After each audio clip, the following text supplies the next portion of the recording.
specially built receivers can be automatically activated by the signal to warn of the impending hazard. Tests of the signal and receiver performance are normally conducted between the hours of 11 and noon each Wednesday. If there is a threat of severe weather, the test will be postponed to the following Wednesday.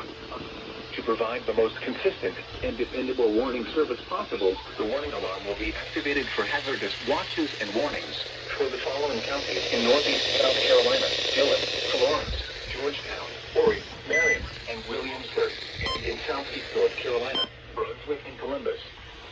This has been a test of the new Weather Radio public warning alarm system. We now return you to the normal program schedule.